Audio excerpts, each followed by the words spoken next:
Bonjour tout le monde, c'est Permawill. Donc on se retrouve aujourd'hui pour une petite vidéo. Donc je vous expliquerai un peu plus tard le sujet. Mais avant, je voudrais faire un grand remerciement à la chaîne Jaco et Lily pour leur soutien à ma page. Donc merci beaucoup à eux, merci beaucoup pour tous leurs conseils qui nous donnent à nous les débutants et le soutien qu'ils ont aussi pour nous qui commençons nos chaînes donc avec leur petite pub. Donc merci beaucoup à eux, c'est super génial, merci, c'est top. Donc voilà, donc petite parenthèse. Donc le sujet de la vidéo, ça va être à l'intérieur de la maison, sur l'ordinateur.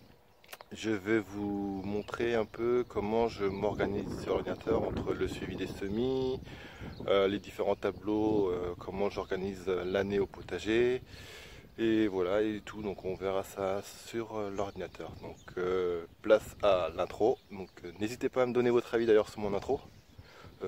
Si le son est trop fort, la musique est pas top, ou si c'est trop long. Donc voilà, donc j'attends vos retours. Donc intro.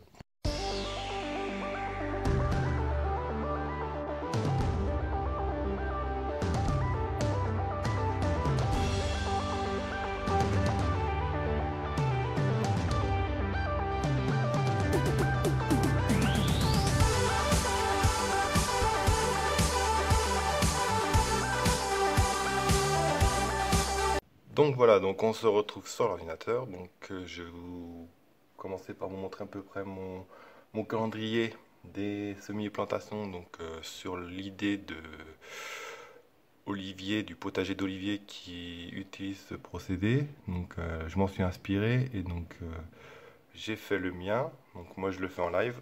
Donc à chaque fois que je fais quelque chose en fonction du mois et du jour, je l'inscris. Donc vous voyez, comme au mois de janvier, j'ai fait les patates douces en même temps que lui. Ensuite, j'ai commencé mes semis de laitue et radis. Donc, quand je mets en vert, c'est dans la serre. Quand je mets en orange, c'est en pleine terre. Quand je mets en jaune, c'est dans la maison. Quand je mets en bleu, c'est le repotage. Et en rouge, c'est en extérieur. Donc voilà, donc comment je fais pour programmer mon année. Donc comme ça, l'année prochaine, je saurai à peu près ce que j'ai planté, à quelle date, et je rajoute des petits commentaires comme si je clique sur les épinards, vous voyez, j'ai fait semis en alvéole, petit pois, voilà. J'ai mis un petit commentaire comme quoi que j'avais pas mis assez profond, donc du coup l'année prochaine je saurai qu'il faut que je mette des petits pois un peu plus profonds dans le godet. Donc voilà, donc pour mes tomates, vous voyez, comme j'ai dit, j'ai fait 13 variétés début mars, donc je me suis fait avoir, sachant que je vais les mettre dehors. Il aurait fallu que j'attende fin mars, donc début avril, donc j'ai rajouté la notification, donc l'année prochaine il faudra que j'attende début avril. Donc pour le mois d'avril, oui, j'ai pas mal programmé des choses, donc bon, j'ai fait ça à peu près au pifomètre, mais je sais pas si ça sera vraiment au jour le jour, mais j'ai prévu les courgettes, les concombres, le maïs, les courges, le melon, les pastèques, les potimarrons, les tournesols. Donc vous voyez, donc chaque jour je remplis ma petite case et comme ça l'année prochaine je saurai comment j'ai fait. Ensuite une autre page que j'ai créée, pareil, un autre tableau, tac là. Donc là c'est plus Maud du jardin d'Alekil. J'ai vu dans une de ses vidéos qu'elle procédait comme ça, donc elle fait un tableau avec les espèces, les variétés, la date à laquelle elle a fait la semis, la date à laquelle ça a commencé à lever, la date à laquelle elle a repiqué ses plants, et ensuite la date de plantation. Et ensuite il y aura la date de récolte. Donc voilà, moi j'ai fait, à chaque fois que je semais quelque chose, je l'écrivais. Vous voyez, nanana. Si je prends l'exemple de mes laitiers au début, première chose que j'ai fait, donc je les ai semés le 28 janvier. Elles ont commencé à lever le 8 février. Je les ai repiquées le 16 février. Et j'ai commencé à en planter le 22 mars.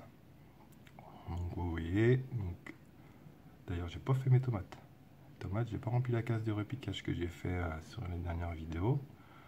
Donc je suis pas trop à jour, il va falloir que je règle le souci parce qu'après je vais être décalé. Donc voilà à peu près pour cette page. Ensuite, j'en ai créé une autre, c'est pareil, c'est Maud qui en a parlé. Donc là, pour l'instant, c'est vide. Ça sera donc niveau des récoltes.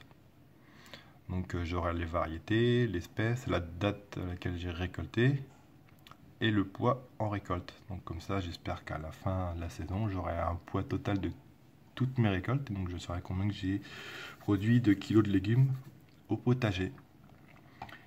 Et petite dernière chose, c'est au niveau de l'argent. Donc là, c'est mon petit budget potager.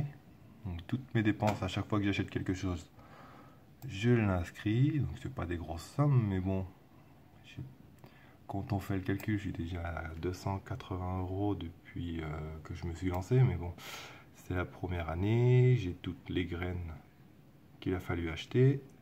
Donc au bout d'un moment, ça fait un budget, le matériel, la grelinette, les différents sacs de terreau, le foin, d'ailleurs j'ai pas mis à jour.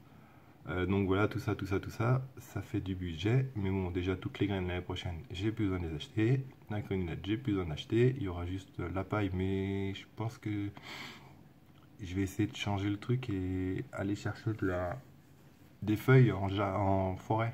Ça se trouve, ça pourra remplacer le foin et la paille. Donc ça ferait des économies, je sais pas, on verra. On verra l'année prochaine. Donc voilà à peu près comment je m'organise sur l'ordinateur. Donc si ça peut vous donner des idées à vous, n'hésitez pas à faire comme moi. Et donc voilà les coulisses de Permawill. Je vous dis bon visionnage. À bientôt. N'hésitez pas comme d'habitude à mettre un commentaire. Je vous y répondrai dès que je le peux. Un petit pouce bleu, ça me fait super plaisir. Et puis si vous pouvez parler de moi, n'hésitez pas, car c'est un peu grâce à vous que ma chaîne grandit. Vous parlez de moi. Moi tout seul, j'ai un peu de mal à faire parler de moi, mais bon, j'essaye avec mes vidéos, j'essaie d'en faire de plus en plus sur divers sujets. Donc voilà, je vous dis à bientôt et bon visionnage.